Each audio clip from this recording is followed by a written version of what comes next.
Hari ini terdakwa kasus proyek Hambalang menjalani sidang pembacaan vonis. Ya, lalu bagaimana suasana terkini di sana di Pengadilan Tipikor Jakarta? Kita bergabung dengan rekan Dila Larasati. Dila, apakah sidang Anas sudah tiba di sana dan apakah para pendukung Anas sudah mulai datang juga di sana, Dila?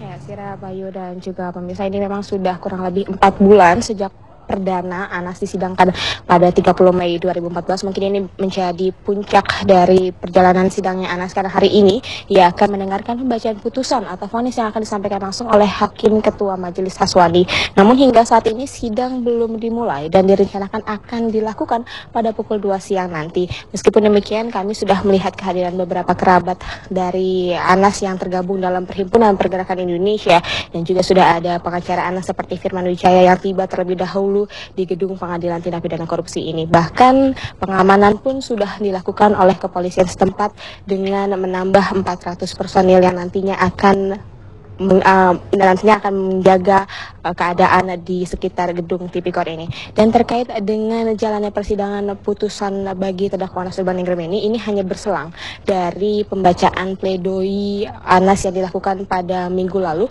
di mana setelah dituntut 15 tahun penjara, Anas pun mengajukan pledoi ataupun pembelaan pribadi dan juga didukung oleh pembelaan yang dilakukan oleh tim pengacaranya. Sebanyak kurang lebih 80 halaman pada minggu lalu, Anas membacakan beberapa hal-hal atau poin-poin yang dia rangkum sendiri, yang ia tulis sendiri di dalam lapas. Kemudian ini disampaikan di dalam persidangan. Poin-poinnya yang pertama ialah Anas merasa menjadi korban opini dari keterangan Nazarudin terkait dengan gratifikasi sebuah mobil Toyota Harrier bernomor polisi B15 AUD seharga 670 juta rupiah.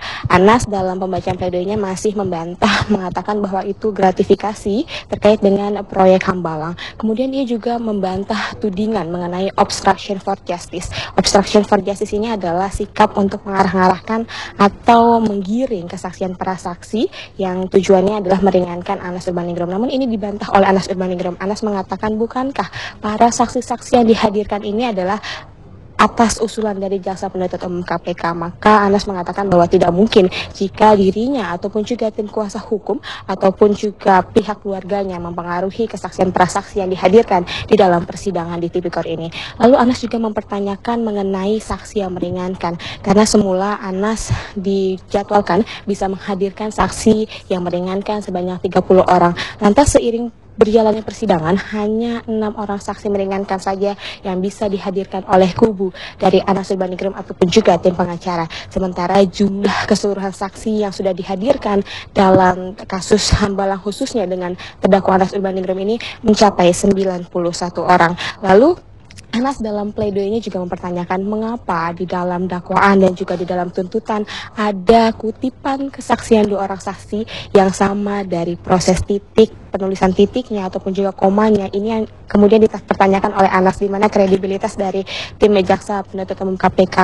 Tidak mungkin menurut Anas ada 2 orang saksi yang mengucapkan hal yang sama, tapi dalam penulisannya pun juga titik dan komanya sama. Kemudian sebelumnya pledoi ini memang disusun oleh Anas dan juga tim kuasa hukum berdasarkan tuntutan yang sudah disampaikan oleh Jaksa Penuntut Umum KPK, di mana jaksa menuntut Anas hukuman selama 15 tahun penjara, denda 500 juta rupiah, subsidi 5 bulan kurungan. Namun ada juga tuntutan-tuntutan lainnya. Yang pertama ialah Anas dituntut membayar kerugian negara yang jumlahnya sama seperti yang didakwakan dikorupsikan oleh Anas, yakni sebesar 94 miliar 180 juta dan juga 5,2 juta dolar. Kemudian juga Anas dituntut untuk dicabut hak politiknya dalam jabatan publik. Selain itu ada juga tuntutan lainnya dari Jaksa Penuntut Umum KPK, yakni berupa pencabutan izin usaha pertambangan atas nama PT Arina Kota Jaya seluas 5.000 hingga 10.000 hektar di Kecamatan Bengalon dan juga Kangbeng, Kutai Timur. Kemudian Anas juga didakwa dan kemarin juga masih disebutkan dalam tuntutan bahwa Anas melakukan tindak pidana pencucian uang sebesar 23,8 miliar, termasuk juga terkait dengan pembelian tanah dan bangunan seluas 639 meter persegi di Jalan Teluk Semangka Duren Sawit di Jakarta Timur seharga 3,5 miliar. Lalu juga beberapa kali dituliskan dari tahun 2011 hingga tahun 2013 Anas melakukan pembelian tanah dan sejumlah bangunan bukan hanya di wilayah Jakarta saja tapi juga di Yogyakarta. Lantas apakah nantinya hakim juga akan memvonis hal yang sama seperti yang dituntut jaksa KPK? Nanti kami akan kabarkan lebih lanjut jika sidangnya sudah dimulai. Sementara ini yang bisa kami sampaikan dari Pengadilan Tipikor. Kita kembali ke studio Payu dan juga Sira.